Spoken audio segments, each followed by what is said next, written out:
Hey everyone, welcome to the investor.bet NRL Round 13 try scorer trends preview. This week we have 7 games and I have 10 try scorers across what will be 6 games. It's going to be one game where I'm not going to recommend a try scorer, but I'm going to run through each game one by one and break down each player to score a try and the reasons why, based off statistical data this season, I like that player to score a try in this game. We're going to be using stats, which you can see here from the NRL Bet Finders, which allows us to easily match up positions and good matchups and see bad matchups as well for different positions. Effectively, what we're looking for based off this tool is in the first game, Dragons versus Knights. Column here in the tries for shows us where the Dragons score their tries based on averages on the season and also where that ranks in terms of the overall league. And then it allows us to compare it to where their opponent, in this case the Knights, concede their tries. And if we've got a situation where we have a high ranking here in the tries for and a low ranking in the tries conceded, that's likely going to be a good matchup. But as we get further and further along into the season, we want to make sure that that low ranking or that high ranking is based off recent form and not just from games early in the season where they might have conceded 3 or 4 tries to a player that plays that position, which has blown out their overall average. With that in mind, I also keep track of the recent trends and I'll share that with you guys as well so that this weekend you can make sure you're putting the best try scorers on in these games. But before we get to this weekend selections, I just want to do a quick review of the state of origin from last night. I saved doing this video until Thursday so that we could run through a review of the game. New South Wales winning game one, 18 points to 6. We hit the Blues and we also hit the unders in this game being low scoring. And it was probably a bit lower scoring than it really should have been as both sides missed all conversions. And you got pretty much the 2 best goal kickers in the game, Valentine Holmes for Queensland and Nathan Cleary for New South Wales. And they missed all of them. To be fair, there were a few from the sideline. All bar one try, which was to Dylan Edwards, were scored by wingers in this game. Xavier Coates scoring the lone Queensland try. Lomax got a double. Brian Toho got the second try for the Blues. And then Edwards scored the only Blues try in the second half. There were a couple of penalty goals. If assuming all tries were converted, New South Wales would have won this game 26 points to 8. Though I do think the score line flatters Queensland a little bit for a 12-point margin. I think if you back the Blues 13 plus or on an alternate handicap to win by more, then you'd probably be a little bit disappointed they didn't, as it looked like in this game they really controlled the majority of the game. There were just those few moments where Queensland had a bit of momentum, but outside of that, I'd say New South Wales controlled 60 to 65 minutes of this game, and that's including the period where Brian Toho was in the sin bin early on in the second half. First thing I want to discuss from this game is the fact that Queensland only scored the 1 try, and it came in a period while New South Wales were down to 12 men.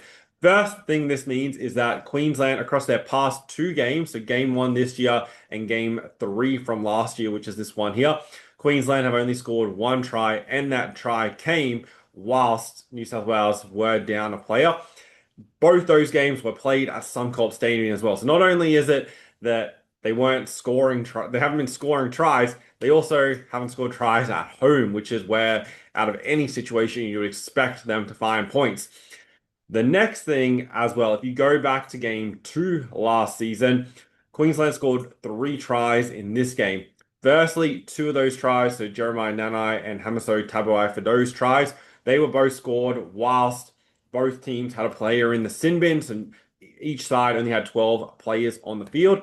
That means across the past 3 games, Queensland have only scored the 1 try of the 4 total with 13 players on the field for the Blues. And then if you go back to game 1 last year, Queensland scored 38 points. They scored 6 tries, but 5 of those 6 tries were whilst Joseph Swahilihi was sent off in the 7th minute. Ben Hunt scored an early try of a pretty good offload by Daly Cherry Evans, and there was a group of New South Wales players that all kind of ran into each other, and Hunt found the space close to the line. But only the 1 try whilst New South Wales had 13 players on the field. That means if you go back through all of last series and the first game of this year, so that's 4 series, Queensland have only scored 2 tries whilst New South Wales have had 13 players on the field. And I should have mentioned as well, these three tries in the second half, that was after New South Wales were leading 34-0 at halftime. This raises a lot of red flags about Queensland's attack. And like when you look at them on paper and you listen to the commentary of like people on the TV and stuff, there's so much talk about that this Queensland side, there's so many points in the outside backs. And like, yes, you have Coates, Valentine Holmes, and Tabuai-Fidow, who are all really good try scorers. Queensland rarely ever look like scoring. And the try they got in this game was only off a knock on or lost ball by Latrell Mitchell, where he was hit by Nanai right on the 10-meter line, and Queensland got that possession right close to the line, were able to score off of it. But overall, this Queensland team really doesn't look like scoring points. I think they're going to need to make some significant changes to the makeup of this side going into game two. So it'll be interesting to see how that eventuates. Looking at the stats for this game, firstly, the team stats, 53% possession to New South Wales, completed slightly higher, 83% to 78. Queensland made the 13 errors to just 10 by New South Wales.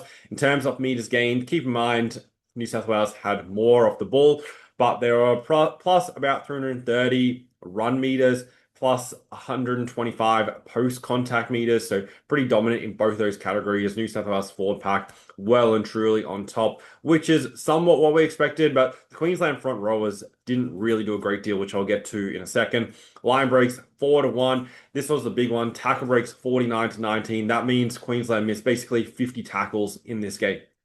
Way too many for a State of Origin game, and that's part of the reason why, even though the Blues scored 4 tries, they could have potentially scored more in this game. And not only was 49 missed tackles, it's 27 ineffective tackles. So the effective tackle percentage at 84%, very, very low for a game of this quality. Offloads 15-7 in favor of New South Wales, even though they led for the entire game. And in terms of penalties conceded, Queensland conceded 9 penalties, New South Wales conceded 6.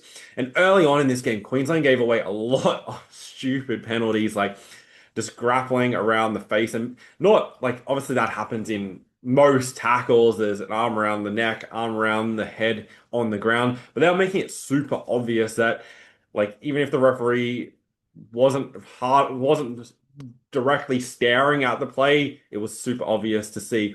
And they do let a lot of it slide, but some of them just super obvious and just silly penalties early on the game, putting themselves under pressure. There was the one where, can't remember who was playing the ball, but as he went to put the ball on the ground to play it, Harry Grant stuck his foot in and kicked the ball out of his hand. And it's just really obvious, really unnecessary penalties that put Queensland under pressure. They spent a lot of the time defending their own goal line, particularly early on in the game where there's a lot of intensity, which tires you out, and like that burns you out the closer it gets and further into the game, closer to full time, to be able to make a comeback and win. And just there weren't necessary penalties. Like you can understand giving away penalties in situations where you're really under pressure, but early on in the game and just putting yourselves on the back foot, giving the Blues good field position, just ultimately costly. Set restarts, we had a total of 6 in the game. Queensland conceded 4 of them. Blues conceded 2. And both of those ones that New South Wales conceded were right on halftime when they were trying to burn the clock, hold down in the tackle, and not let Queensland score in that last set right before halftime. So Queensland didn't really benefit from any of set restart opportunities throughout the game. So that's the stats. Quickly looking at the player stats to see who showed up and kind of who didn't. Firstly, for Queensland, I would say Jeremiah Nanai was their best player on the field. And when Queensland were somewhat coming back into the game and, trying to get back involved, he was the player that was leading that. Munster, Cherry Evans didn't really have a great deal of impact. None of the Queensland back five did a great deal either in terms of, creating try scoring opportunities. Xavier Coates with the only line break and try in the game. Rabbitohs giving the offload, but very little like in terms of tackle breaks and that kind of thing in this game, particularly from the forwards. Post contact meters and just meters gained were very low. Come back over here to the meters gained. Front rowers for Queensland. Mo Fotuaika only the 4 runs, 38 meters gained. Carrigan had 139 and 16 hit-ups, so they may as well just play him in the front row. He made more tackles as well. So playing at lock, I just don't think they made the full use of Fotuaika. Still played 45 minutes for those 4 runs. Tino, 120 run meters, 56. Decent enough effort without putting up huge numbers. Valentine Holmes and Xavier Coates both under 200 run meters. Valentine Holmes only the 44 post contact, so 62 for Xavier Coates. Those are decent numbers for him, and like basically kind of the average that you would expect. So Valentine Holmes down low on his numbers. Kalen Ponga, I don't think he's like having the greatest season. Made a knock on coming out of his own end in the second half when Queensland were trying to get back within 1 score.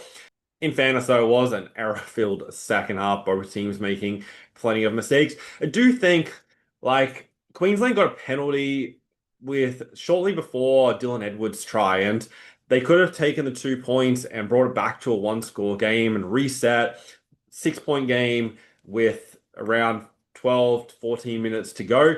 Instead, they went for the try, didn't score. New South Wales went down the other end of the field and Dylan Edwards scored. I think sometimes, like when you're down by 8 points and you have a penalty near enough to the post, that with Holmes kicking, not that they're making conversions, he got the penalty goal at the end of the first half. But I think in that situation, the better play would have been to take the penalty goal and just create a moment to reset, and then it's 15 minutes to end the game, and it's a 6-point margin. But obviously that didn't happen, and that's kind of looking at it in hindsight. In terms of missed tackles, Cam Munster made 10 of them, but you see a lot of the Queensland players all making multiple missed tackles, a lot of them with 3, 4, 5 plus missed tackles, and at the end of the day, it's just not good enough. Number of ineffective tackles as well through all those players. Now, for the Blues, looking at those similar statistics, run meters, so both wingers, Brian Toho, 225 run meters, almost 80 post contact. Zach Lomax, over 271 post contact. They're the kind of numbers the Queensland wingers need to put up. Edwards, even enough game, nothing super flash, just doing enough. Interesting, like Crichton and Latrell Mitchell's numbers, both like didn't put up huge numbers, but both definitely had an impact, particularly Stephen Crichton, that's for sure. Mitch Barnett, 110 meters. Payne Haas, 156 with 61 post contact, really good. And then the second rowers in, particularly Angus Crichton and Isaiah Yeo, both around the 150 mark with the mid 60s post contact, all extremely good numbers. And that ultimately gave New South Wales the meters gain in the field position to control the majority of this game, particularly with Moses and Cleary in the halves. Cleary, 10 tackle breaks. That's very, very impressive for a half. Tackles and missed tackles, as you can see, majority of the New South Wales players all above 90% tackle efficiency. Payne Haas, 30 tackles, didn't miss any, just the one ineffective. Only the one missed tackle for Barnett. Crichton missed for Liam Martin and Isaiah Yeo, and particularly Yeo, 32 tackles, no miss, no ineffective. To summarize this game, it was pretty much a domination by the Blues. They should have won by more, and Queensland definitely going to need to make major lineup changes moving forward to give themselves a shot at winning the series, as right now it looks like it's definitely the Blues series, even though it was only a 12-point margin, and likely a 3-0 series. That Queensland may be able to get one game back if they really show up to their best. Back to the try scorers for this weekend. So back to the NRL. Last week's try scorers, there was only the 5 games. We only landed the 3 try scorers. We hit Herbie Farnworth at the 310, Kyle Iro at 230, and Ronaldo Militalo at the $1.80. It's a game won, or every game was won by the underdog. Sevilla Tamale couldn't score for us for Canberra in their win. We had no try scorers for the Knights. Alan Waddy didn't score. And then the Eels comfortably beat the Seagulls, and Saab or Trebojevic couldn't get involved in that game. So if you backed every try scorer last week to win 1 unit, you're only about 2 units down. So not like the worst round considering we only landed 3. And that's why, in terms of getting the best odds and following the staking, is the way to play it. But still well up on the try scorers. so far this season. After this week's games, I'll post in next week's video, because obviously this is going to be a bit of a long one as we've gone through the origin. But in next week's video, I'll go through the sheet that if you've backed every try score that I've given out, where you would be at on the season.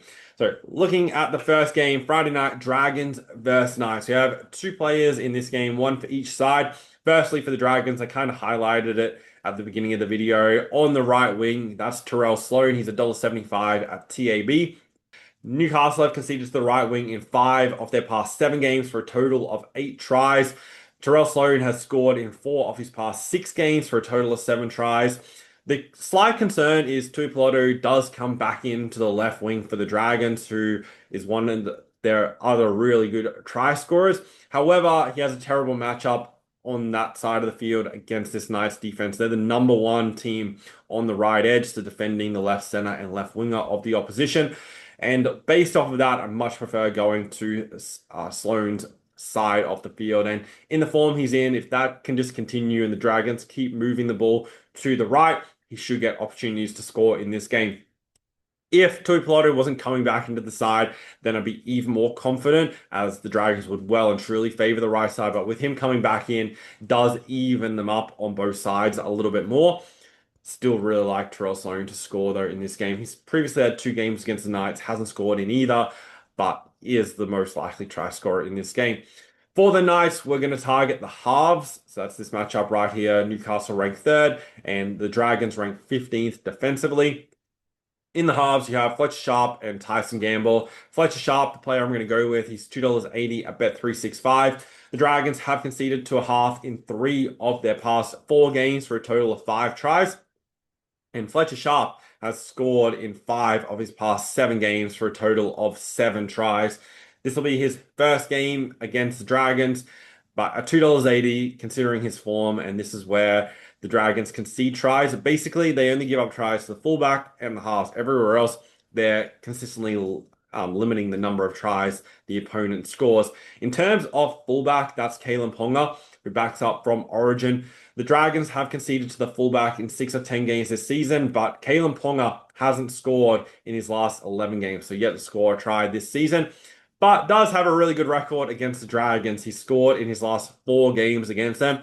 So that interests me a little bit, particularly as part of like the Dragons giving up the most tries of any team to fullbacks this year.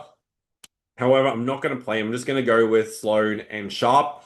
The reason for that is I just don't think Kalen Ponga is involved enough in the Knights side and how committed he is to being involved and winning games with this side. And whilst he is a decent price at like the mid 3s, considering his setup, it definitely interests me, but side I'm just going to leave it out and just take the 2 in this game, as neither side are great attacking sides either. So I don't think we're going to see a huge shootout or something like that that'll give lots of players opportunities to score. And with that in mind, I'm just happy with the 2 try scorers. First game on Saturday is the Titans against the Melbourne Storm. Did consider Cam Pereira on the left wing for the Titans, as expect they're going to have to go to the left edge to find points in this game. Interestingly, Melbourne are the worst left edge defensively in terms of tries conceded to the left center and left winger of the opponent. He scored in 2 of 5 games this season. The Storm have conceded to the left wing in 4 of their past 5 games. However, just needed a bit of a better price for him to score. Storm do concede more games on the road than they do in home games. You can see that in the splits, which is one of the new tools that I've added to the NRL bet finds, which you can access through the link in the description. But in away games, defensively, they're conceding 27.8 and 4.5 tries compared to just 2.8 and 15 points in home games this season. Titans should find points at home, not that they're like a super high scoring side, but I think they'll find points, and Cam Pereira is their most likely try scorer, but at around even money, I just don't think there's enough value in there to take him. So I'm going to play this game slightly different, because there is 3 players that I've particularly highlighted as try scorers in this game, and instead of backing them individually, we're going to combine them in 2 separate bets. So probably just listen closely to this bet. I'll run through the 3 players first, and then I'll share what the bets are. Firstly, for the Storm, at fullback, Ryan Papenhuyzen. Now, the Titans have only conceded one try to the fullback in the past 6 games, but in other games for the Storm this year, they've played teams that were giving up no tries to fullbacks. Papenhuyzen scored. He scored one, two, 4 tries. It hasn't really mattered. He scored in 8 of 10 games so far this season for a total of 12 tries. And previously against the Titans, he scored in his last game against them. Doesn't have the greatest record, but just the way he's playing this year, missed out an Origin selection. Uh, Storm lost their last game prior to the bye against the Sharks. Think they'll run up a score here against the Titans. And if the Storm score 30, 40 points, Pappenhausen should at least get a try. Then on the right wing, you have Logo for the Melbourne Storm. The Titans have conceded to the right wing in 6 of their past 8 games and a total of 13 tries. So it hasn't just been like one try in each of those 6 games. It's 13 tries that they've conceded. He's only scored in one of his past 4 games and did score in his only game against the Gold Coast Titans previously, but going up against the team that concedes the most to the right winger, I think he'll get opportunities here. Titans are also the side that give up the most tries to wingers of all teams in the league at almost 2 per game. So with that in mind, I'm also going to target the left wing for Melbourne, and that's Xavier Coates. The Titans have conceded to the left wing in 4 of their past 6 games. Xavier Coates has scored in 6 of 10 games this season for a total of 10 tries, and he scored in each of his last 5 games against the Titans for a total of 7 tries. He got a hat trick last time he played them when the Storm won 37-16. With this in mind and those 3 players, the 2 plays that I'm going to have is Xavier Coates and Ryan Papenhuyzen to have 2+ tries combined. That's paying $1.67 at Neds. So Coates can score a double, Pappenhausen can score a double, or they can score one each for that bet to win. And then the second play in this game is Xavier Coates, Ryan Papenhuyzen, and Logo to combine for 3+ tries. So they can score one each. One of them can get 3 tries. One can get 2, one can get 1, and the other cannot score. And that's $1.92 at Neds. With the Titans giving up the most tries to the winger in the form that Pappenhausen is in at fullback, I think those 3 players can definitely get the 3 tries between them. So those are going to be the 2 plays for that game. Cowboys versus Tigers up in Townsville. For this game, we have one for each side. Firstly, I just want to address where Cowboys are going to score tries. I do have one play for them though. On the right wing, it's going to be really tough, difficult for them. Robert Derby has been in good form recently, but goes up against the best right wing defense in the competition. That means that you've got to kind of lean towards the left edge more so for the Cowboys. And that this week is Jackson Paulo with no Tulagi on that left wing. And the Cowboys left edge is top 3 in the competition this season, but it's generally been Jackson Purdue and Murray Tulagi. Neither of those players are on the left edge this week for the Cowboys. So I'm not going to go there, but I think that's where they're going to need to find points in this game to be able to beat the Tigers. If they don't score down that left edge, then Tigers potentially win this game. The bet that I'm going to have is in the second row though. And for the Cowboys, that's Jeremiah Nanai. There's 3 to choose from. You have Bateman, Cotter, and Nanai. He's $2.85 at Bet365. The Tigers have conceded to an opponent's second rower in each of the past 5 games. Nanai has scored in 3 of his past 4 games, and he's also scored in 4 of his past 5 games against the West Tigers for a total of 6 tries. So not only is he in good recent form, he's in good form against the Tigers, and this matchup, like Cowboys have run up scores previously against them over the past couple of years. But at $2.85 is definitely a bet. Backs up from Origin. He was the best player for Queensland and had opportunities where he looks like having scoring chances, and wouldn't surprise me at all if he scores a try for the Cowboys on the weekend. Then for the Tigers, we're going on the right wing, and that is Sania Taruva. He's $2.10 at Neds. Cowboys have conceded to the right wing in 5 of 10 games so far this season. That ranks them 11th there defensively.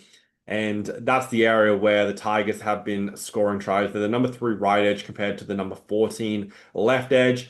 He scored in 6 of his last 10 games playing for the Tigers, a total of 9 tries, and he scored in 2 of 4 versus the Cowboys. Those were all with the Panthers, so this will be his first time playing the Cowboys in a Tigers jersey.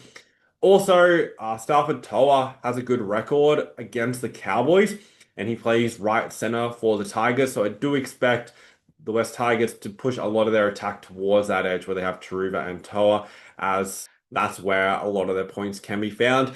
It's not like the Cowboys' left edge defense at defending these right side players is bad. Not that it's great either. It's just kind of average, and their other side of the field is slightly worse. However, back to the point about the Cowboys' left edge that'll be defending these players with it's not the general players that play these positions for the majority of the season for the Cowboys. So I really like that matchup there for Taruva. Also wouldn't talk you out backing Toa at the $3.20, $3.50 range. For the Tigers, the left center matchup here this is where the Cowboys concede the most tries in terms of backs. The left center, Adam Dewey for the Tigers, has only scored in 2 of 10 games so far this season. It hasn't really been in great try scoring form. The Seagulls Broncos game, this is the game I'm not going to have a try scorer in. There were no matchups that I really liked. On the matchups tab here, you can straight away see the right center for the Seagulls, and that's where Broncos concede tries. However, they've only conceded 1 try in their last 6 games to the right center. This was all back early on in the season. Also, the Seagulls, they ranked number 1. Ruben Garrick plays this position, but he did get the 4 tries in a game earlier on in the year, which has dramatically pushed that average up. So I'm just going to stay out of it. Right wing, Jason Saab, potentially a bet, but just a little bit too short. So no place for the Seagulls. And then for the Broncos, where they are strong is also where the Seagulls are strong defensively. You got 1 versus 2nd, and then where Broncos haven't been scoring tries on that right edge is where the Seagulls are conceding them. So I'm not going to target that. Also, I'm not super keen on the front row for the Broncos either. Rabbitohs versus Warriors. The first game on Sunday. It's a triple header on Sunday this week. And just the one play in this game is I do think it's going to be a lower scoring game. Neither of these sides have been involved in high scoring matchups over the past month or so. And with that in mind, I'm going to take Alex Johnston on the left wing for the Rabbitohs. He's $1.92 at Neds. Warriors have conceded to the left wing in 5 of their past 7 games. So this average defense slowly starting to creep up. And Alex Johnston's only played the 3 games so far this season. He scored in round 11, didn't score in round 6, and scored in round 4.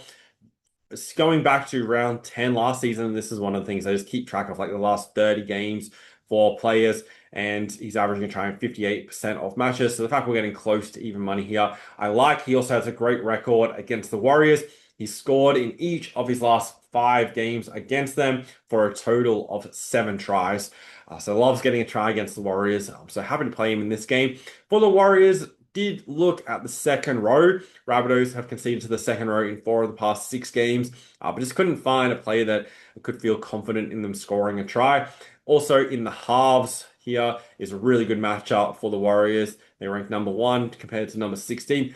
Obviously, the key is Luke Metcalf. He scored in 5 of his past 8 games. Rabbitohs have conceded to a half in 5 of 10 games, or 5 of their last 10 for a total of 10 tries. Has come in patches. So I think there was 3 tries in 1 game against the Knights, and then other games where they conceded multiple tries to a half. So it wouldn't surprise if Metcalf does score. Just would have preferred a price more so in the mid 3s as opposed to under $3 to back him. And considering I think it's going to be a low scoring game, I'm not going to have a second selection. Panthers versus Eels. This is a game with a lot of New South Wales players who'll be backing up, who played on the same team on Wednesday, playing against each other. In this game, we're going to take 2 Origin players to score tries in this game, 1 for each team. Firstly, for the Panthers, you can kind of go either wing here, the right wing or left wing. The Eels have conceded to the left wing in 7 of 11 games. They've also conceded to the right wing in 7 of 11 games. They've conceded 1 more try to the right winger with 10 compared to 9 to the left wing. For the Panthers, I'm going to go on the right wing with Brian Toho. He's $1.85 at Neds to score a try. As I said, the Eels have conceded to the right wing in 7 of 11 games this season. That's expected to be where he lines up. So far this season, he's played just the 4 games. He's scored in two, hasn't scored in two, so scoring in 50% of games. Last time against the Eels, he got a double in that high scoring game where the Panthers won 36-34. At $1.85, happy back. Wouldn't take like $1.70, $1.60 if he was that kind of price, but at these odds, I think there's enough value there to back it. And there's not a great deal of difference between the price of him and Thomas Jenkins, who will be playing on the left wing. And with this being close enough to a must-win game for Penrith, expect Cleary to favour the wing of Rabbitohs a little bit more. For the Eels, a few ways we can go. Disappointed didn't back Isaiah Iongi last week in the game, as he was the one player for the Eels that I did like, and he was over $3 and scored a try. He has a good matchup again this week. The Panthers have conceded to a fullback in 4 of their past 9 games. Just didn't think he was like the best try scorer selection. Like, definitely can score a try, but I'm just going to leave him out. Then on the left wing, you have Josh Addo-Carr, who is in really good try scoring form this season. Hasn't scored in his past 3 games though. Of the two wingers for Parramatta, I'd rather go with Zach Lomax, who will be out on the right wing. So that's this matchup right here. While straight off the matchup here doesn't look great, 13th versus 2nd, we're taking a try score here. 6 total games. Didn't score in his first 5, but got a double last time out in the game against Newcastle. Now, against the Panthers, he scored in 3 of his past 5 games. And when I was looking at this in terms of which winger I wanted to take, I rather back Lomax, who'll be matching up against Thomas Jenkins, compared to backing Josh Addo-Carr, who has to match up against Brian Toll. So Lomax, $2.15 at Bet365, the way that I want to go. Scored a double for the Blues. Confidence is up. He got a double last time playing against the Knights for the Eels. And that history against the Panthers as well, and has the better matchup of the two wingers, and is also at better odds than Josh Addo-Carr. So Brian Toho and Zach Lomax. And then final game of the round, Roosters versus Raiders. In this, what could be a high-scoring game, there's only one try scorer that I want to take, and that is on the right wing for the Roosters, Mark Nawaqanitawase. He's $1.90 at Neds. Raiders have conceded to the right wing in 4 of the past 6 games, and he has scored in 6 of his past 8 games for a total of 8 tries. Right here, you can see overall this season since round number 2, only not scoring in rounds 3 and round 7, missed rounds 5 and round 6. He's back on the wing this week after being in the centers and still getting a try. Last week, scored a double in his 2 games on the wing previously. I think he can definitely get a try in this game against the Raiders here, in what will be his first game going up against them. For the Raiders, in terms of try scorers for them, left center is probably the best matchup for them in terms of recent form of where the Roosters have been conceding tries as well. They've conceded to the left center in 4 of their past 5 games. Sebastian Kris has scored in 6 of 11 games this season, but hasn't scored in his last 4, and also only scored 1 try in his past 5 games against the Roosters. The matchup is good, but just Chris's form isn't great. So I'm not going to play him. Looking at the other situations for the Roosters, they've definitely cleaned up a lot of the areas where they're ranking low. They've conceded just 4 tries to a second rower this season, which is where the Raiders average the most tries of all teams through second rowers. They haven't conceded to a right center, which they rank 10th in their last 7 matches. And they've only conceded 1 try to a winger in their last 3 games overall. So right, left wing, only the 1 try combined, and they still rank 12th, but that number's coming down and coming down very, very quickly. This isn't to say Raiders aren't going to score points, it's just that there's no matchups that I like in terms of backing them. And that leaves us just with the 1 try scorer in the final game of the round. So I'll recap all the selections. Firstly, Dragons Knights. Terrell Sloan, $1.75 at TAB, and Fletcher Sharp, $2.80 at Bet365. Storm, we're going with Coates and Pappenhausen to have 2+ combined, $1.67 at Neds. And then Coates, Pappenhausen, and Farlogo to have 3+ combined, which is $1.92 at Neds. Cowboys, Jeremiah Nanai, $2.85 at Bet365, and Sania Taruva for the Tigers at $2.10 at Neds. No plays for the Seagulls. Broncos, Rabbitohs, Alex Johnston on the left wing at $1.92 at Neds. Panthers, Eels, we're going with Brian Toa at $1.85 and Zach Lomax at $2.15. Toa at Neds, and then Lomax at Bet365, and then Mark Nawaqanitawaze, $1.90 at Neds. Those are the 10 selections. Good luck if you're following along. And as I said, I'll do a recap of all the selections we've had so far this season. And there'll also be a mid-season report coming up. So if you're interested in stats and betting history and betting trends and all that kind of stuff on the NRL, definitely stay tuned for that video next week before round number 14. This will get us halfway through the season at the end of this round. It's 27 rounds, but this will be like the 13 of them completed. So really excited to go through that. All the statistics, everything I use is all in the Best Bets membership, which you can use for yourself as well. Remember, there's a new splits feature, which I'm shared with you with the Storm there, but it allows you to break down teams' performances and their stats by all different situations, look at their last 4 games, how that matches up on their season record, both in attack and defense, and also in terms of margins and total points.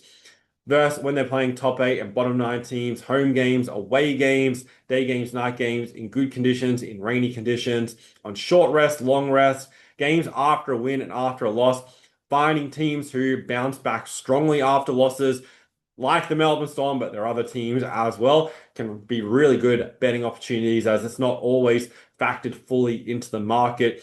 This information isn't just generally available on NRL.com. Like, this is the only reason I have this information is that I keep track of all the stats, of all the teams and players from every single game. And so it allows me to break it down in this way because I want to always make sure that the bets I'm putting on, the bets I'm sharing with members are the best possible bets. But I also share everything with you guys as well so that you can make money betting on the NRL. And also break it down by day as well. See different teams perform better on different days.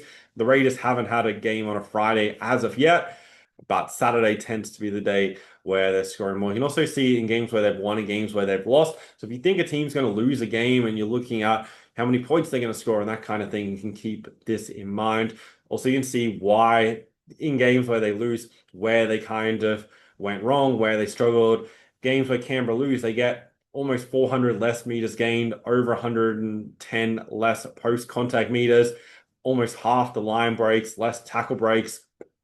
Very, very interesting stuff to look at. If you like analyzing data on the NRL, you can see the total points, see the defensive metrics as well. So definitely go check that out. I'll use it to your advantage to make money on the NRL. Also, on Saturday, this will be the last betting day if you're following on the horse racing. This is the last betting day of the month and also of autumn. Right now, for autumn, we are sitting at 120.4 units profit. You see, we've outlaid a total of 442 units across the 3 months for the 120 units profit, sitting at 1,672 units since we started back in October 2021. Start of the year since January, right now we're up to 213 units. So really want to get to around the 250 mark by the end of next month, so the end of June, and then push for 500 by the end of the year. I'll put the link to the racing show in the description. You can check that out. Every bet I post, I do a video preview as to the reason why I'm backing that horse in that particular race. So every time you're putting a bet on, you know why. You can follow with confidence. All the bets are listed on the website as well, so you can see the history and see how we got to all these results where we're at so far. Really appreciate you guys watching. Good luck with all your bets on the weekend. Thanks for following the channel. Make sure you subscribe if you like betting and you want to make money from betting. That's why I do these videos, to help make sure you're always making the best possible betting decisions each week. Have a great weekend. I'll see you in the next video.